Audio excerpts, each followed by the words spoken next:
नमस्कार दोस्तों, स्वागत है आपका हमारे इस चैनल हिंदी कथाएं पर।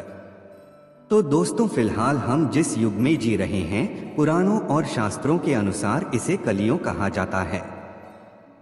कलियुग से पहले भी 3 युग बीत चुके हैं, जिसमें हैं त्रेता युग, द्वापर युग और सतयुग। त्रेता युग का भी अंत हुआ था और सतयुग का भी। हम पुराणों की माने तो कलियुग का भी अंत एक न एक दिन जरूर होगा।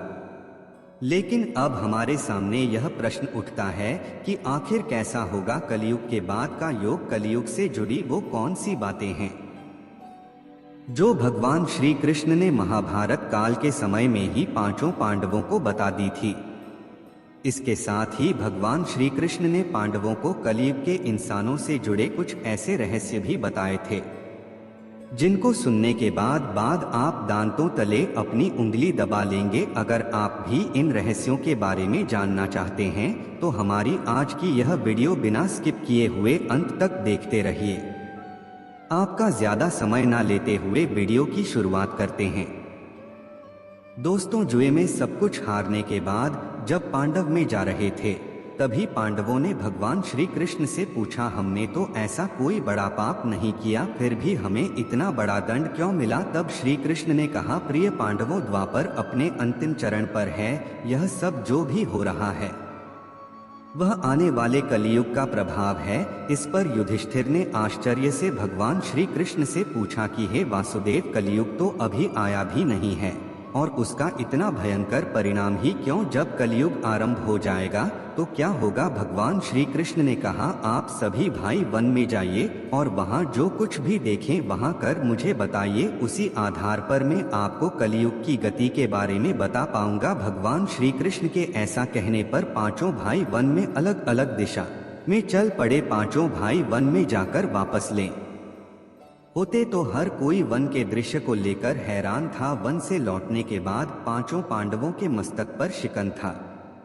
वह किसी उलझन में पड़े हुए नजर आ रहे थे। अब यह सब देखकर भगवान श्री कृष्ण ने कहा, है प्रिय पांडव, आप सभी किसी सोच विचार में मग्न हैं। मुझे बताएं, अगर संभव होगा तो मैं आपको उसका समाधान अवश्य दूंगा। तो दोस्तों, छोटा होने के नाते सबसे पहले सहदेव ने भगवान श्री कृष्ण से पूछा, है माधव, जब मैं वन में भ्रमण कर रहा था तब मैंने देखा कि जंगल में 7 कुएं हुए थे और आसपास के कुओं में पानी है, किंतु बीच का कुआं खाली है। बीच का कुआं गहरा है फिर भी पानी नहीं है। ऐसा कैसे हो सकता है और इसका अर्थ क्या है, वह मुझे आप बताइए। इस पर भगवान श्री कृष्ण बोले, कलयुग में धनी लोग लड़का लड़की के विवाह में, छोटे बड़े उत्सवों में, सत्ता के लालच में बहुत ज्यादा पैसे खर्च कर देंगे, किंतु अगर किसी भूखे को देखेंगे तो उनकी सहायता करने में भी किसी व्यक्ति को कोई रुचि नहीं होगी। उनका अपना ही सगा भूख से मरेगा, फिर भी लोग उसे देखते रहेंगे। दूसरी ओर मौज मस्ती, मदिरापान, मांस खाना, सुंदरता, यौवन और बेसन में पैसे उठाते रहेंगे, किंतु किसी के 2 आंसू पहुंचने में किसी को भी कोई दिलचस्पी नहीं होगी। कहने का तात्पर्य यह है कि कलियुग में अन्न के भंडार होंगे लेकिन लोग भूख से मर जाएंगे। श्री कृष्ण के मुंह से इस तरह की बात सुनकर सहदेव एक पल के लिए काफी दुखी हो जाते हैं, लेकिन वे इस कटु सत्य से भी मुंह नहीं फेर सकते थे। इसके बाद भीम की उत्सुकता कलियुग के बारे में जानने के लिए काफी ज्यादा बढ़ जाती है। वैसे रितेश उनसे पूछते हैं कि हे कृष्ण, मैंने वन में देखा कि एक गाय अपने बछड़े को इतना अधिक चाट रही थी कि उसके शरीर से खून निकलना शुरू हो जाता है, ऐसा क्यों। इस पर श्री कृष्ण कहते हैं, भीम, जैसा कि तुमने देखा, एक गाय अपने बछड़े को इतना अधिक जाती है कि उसके शरीर से रक्त निकलना शुरू हो जाता है। इस तरह कलयुग में भी माँ बाप अपने संतान पर इतना अधिक प्यार लुटा आएंगे कि उसका कभी विकास नहीं हो पाएगा। कलयुग में माँ की ममता अपने बेटे को इस कदर मोहमाया में बांध कर रख देगी कि उसका पूरा जीवन नष्ट हो जाएगा। अगर किसी का बेटा अपना घर बार छोड़कर साधु बनेगा तो लाखों लोग उसके दर्शन करने के लिए जाएंगे, लेकिन जब अपना बेटा ही घर बार छोड़कर सन्यासी बन जाएगा तो वह बहुत ज्यादा रोएंगे, विलाप करेंगे कि हमारा बेटा गलत रास्ते पर चला गया। भगवान श्री कृष्ण जीवन की वास्तविकता को बताते हुए कहते हैं, कि मनुष्य को समझना होगा कि तुम्हारे पुत्र तुम्हारी अमानत नहीं है, बल्कि तुम्हारी पत्नी की है, और पुत्रियां उनके पतियों की, तुम्हारा शरीर मृत्यु की है और आत्मा परमात्मा की अमानत है। भीम के बाद अर्जुन ने कहा कि हे माधव, मैंने जो देखा वह तो इससे भी कहीं ज्यादा आश्चर्यजनक था। मैंने देखा कि एक पंछी के पंखों पर वेद की रचनाएं लिखी हुई थी और वह पंछी एक मुद्दे का मांस खा रहा था।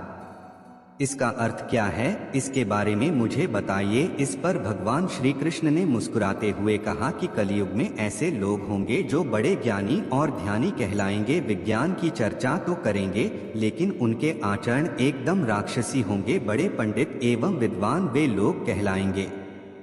वे यह देखते रहेंगे कि कौन सा मनुष्य मर जाए और हमारे नाम अपनी संपत्ति का जाए, चाहे कितने भी बड़े लोग हो, किंतु उनकी दृष्टि दूसरे के धन और पद के ऊपर ही रहेगी। और सत्पुरुष तो बहुत ही कम आपको कलयुग में देखने को मिलेंगे। कलयुग में इंसान मेहनत से धन अर्जित करने की बजाय दूसरों के घरों में चोरी करना और दूसरों की संपत्ति पर जबरदस्ती कब्जा करने वाला होगा। अर्जुन के बाद अपनी जिज्ञासा को शांत करने के लिए नकुल ने श्री कृष्ण से पूछा, हे भगवान, आप मेरी जिज्ञासा को शांत करें।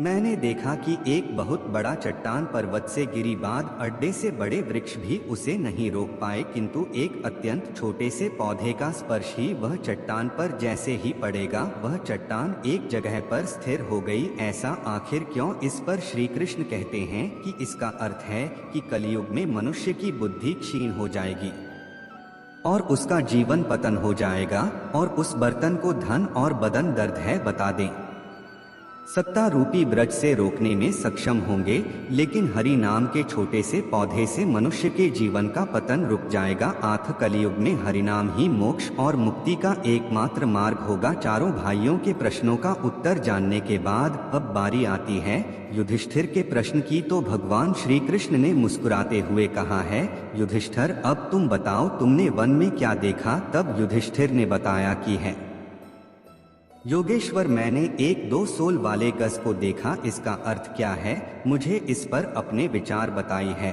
और इसका अर्थ मुझे अच्छे से समझाया। तब भगवान श्री कृष्ण ने कहा कि इसका अर्थ यह है कि कलयुग में ऐसे लोगों का राज होगा जो दोनों ओर से शोषण करेंगे, बोलेंगे कुछ और करेंगे कुछ और, मन में कुछ और कम कुछ और तरीके के होंगे। ऐसे ही लोगों का राज होगा। ये लोग दूसरों का शोषण करने का भी एक भी मौका अपने हाथ से नहीं जाने देंगे और केवल अपने हित के बारे में ही यह हमेशा सोचते रहेंगे।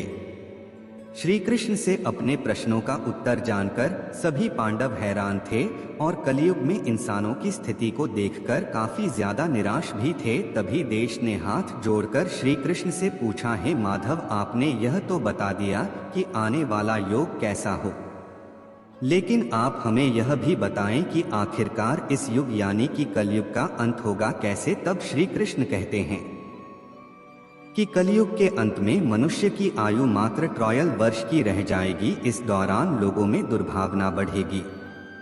कलयुग की उम्र जैसे जैसे बढ़ती जाएगी वैसे वैसे नदियां सूख जाएंगी। बेईमानी और अन्याय से धन कमाने वाले लोगों में बढ़ोतरी होगी। धन के लोभ में मनुष्य किसी की हत्या करने में भी संकोच नहीं करेगा। मनुष्य पूजा पाठ, व्रत, उपवास और सभी धार्मिक काम करना बंद कर देगा। गाय दूध देना बंद कर देगी। मानवता नष्ट हो जाएगी। लड़कियां बिल्कुल भी सुरक्षित नहीं रहेंगी। उनका अपने ही घर में शोषण होगा। अपने ही घर के लोग उनके साथ भी विचार करेंगे। बाप बेटी, भाई बहन, कोई रिश्ते नहीं रह जाएंगे। एक भाई दूसरे भाई का शत्रु बन जाएगा। शादी जैसे पवित्र रिश्ते में भी खटास आने लगेगी। किसी भी व्यक्ति की शादीशुदा जिंदगी ठीक से नहीं चलेगी। पति पत्नी एक दूसरे से बेवफाई करने लगेंगे। कलयुग के अंत के समय में समाज हिंसक तरह से हो जाएगा। जो लोग बलवान होगी उनका ही केवल राज चलेगा और जब आतंक अपने चरम सीमा पर होगा तो मैं स्वयं कल की अवतार लेकर पृथ्वी से समस्त अधर्मियों का नाश कर दूंगा। फिर से धरती पर धर्म का बोलबाला होगा। मनुष्य भौतिक सुख की जगह मानसिक सुख पर बल देगा। मनुष्य में एक दूसरे के लिए नफरत की कोई जगह नहीं होगी। चारों ओर प्यार ही प्यार होगा। मानवता की पुनः स्थापना होगी और मन को परम ज्ञान की प्राप्ति होगी, लेकिन सतयुग आने में अभी काफी लंबा समय है। तो क्यों ना हम लोगों में से सभी लोग अपने धर्म और कर्म से सतयुग की तरह जीने का काम करें। ग्रंथों में भी इस बात का वर्णन मिलता है कि कलयुग में जो लोग धर्म और कर्म पर विश्वास करेंगे उन्हें सतयुग की तरह ही सुख की प्राप्ति होगी।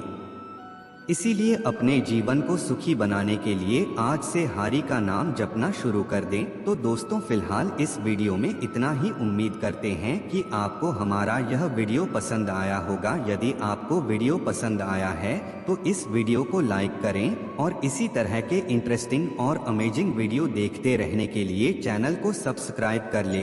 धन्यवाद।